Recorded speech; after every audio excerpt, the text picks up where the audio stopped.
taking a look at this race, Senate. It's a very big office. Why choose to affect the country at this level in the Senate as opposed to maybe at the local level or even Congress? Yeah, I've heard that question many times.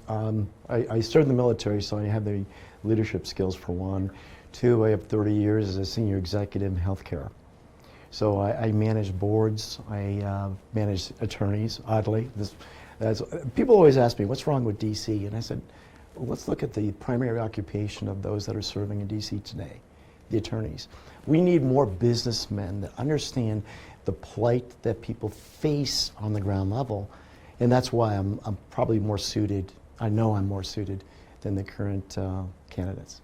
Looking a little bit more at, you talked a little about this isn't your first campaign. What have you learned between now and then that makes you that better candidate to get over the hump and win that race? People in the state of California are crying. They're crying not for leadership as more as a servant leader. And that's why my good friend always calls me Joshua. And if you reference the Old Testament, you'll know who we're speaking about. I am a devout Christian, raised in the Catholic Church, but also became born again, the birth of my daughter. So I've conditioned myself about the engagement of bringing, God back into government, but more importantly, into the community, because I really feel that we're a godless society today.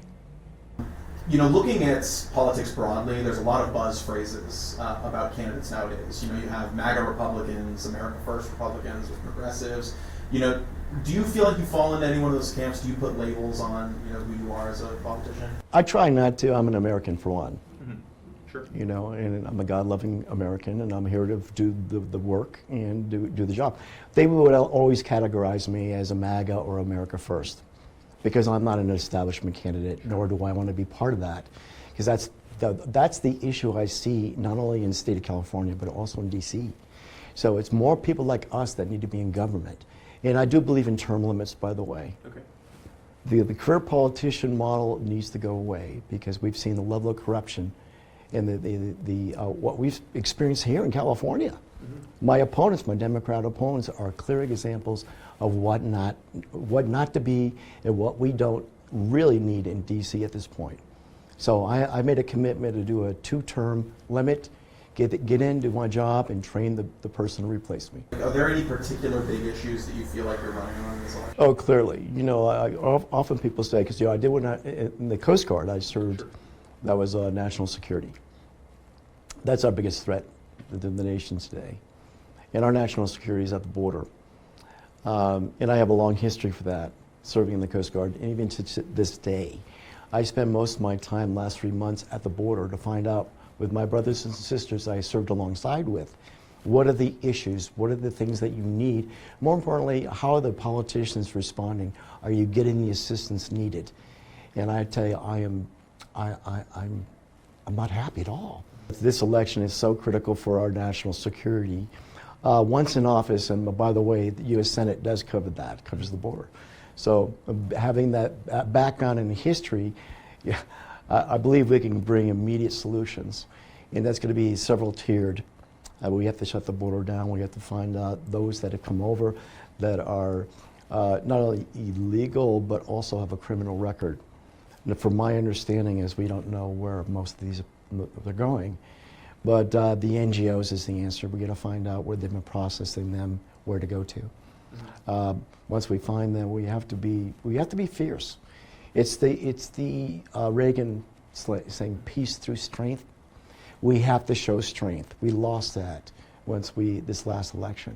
Particularly when it comes to the economy. I mean, obviously the Senate is a federal job.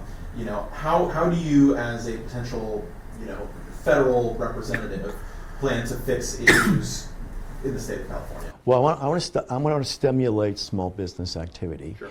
And really kind of springboard off of the brain trust we have in California. We have the greatest brain trust in Silicon Valley. If I can get small business administration to work with them to do new startups, because AI is becoming the trend. In fact, many politicians are using AI, and I am also doing that too, because why not use the best tools possible? But also that's the tech industry. I come from a medical background, so I want to stimulate the medical. Under the Obama administration, when we had Obamacare, we've seen a big decline in the level of efficiency as well as the quality of care. And correct me if I'm wrong, but it seems that you have also entered the race for president here in the state of California. Mm-hmm. Can you explain a little bit what's kind of the impetus behind that? Sure. I was approached by the American Independent Party. It's been around for years. Yeah. Their certification was in jeopardy. I was endorsed by the American Independent for U.S. Senate. Mm-hmm. The Republican Party is not endorsing any candidate.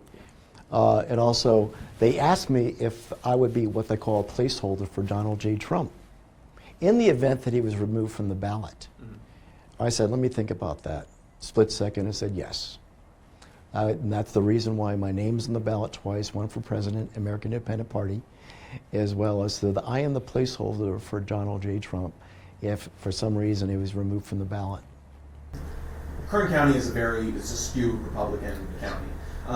What message do you have for Republicans in this area? Especially a lot of them, in the state of California who feel very disenfranchised, that they have these strongly held beliefs, but a vast majority of the state does not. What kind of message do you have for them? We share the same common beliefs, the principles and values that we were raised on. Most of us are, I think there was like 80% are actually faith-based here in the state of California, if not Christian. We had that same morality. And the Republican Party, I love you to pieces. In fact, before I ran in 2018, I was a non-party. I gave that up to fight, to take the bullets for the Republican Party. So it's in me, and I say, don't give up. I'm not giving up on you. Don't give up on me. We can do this.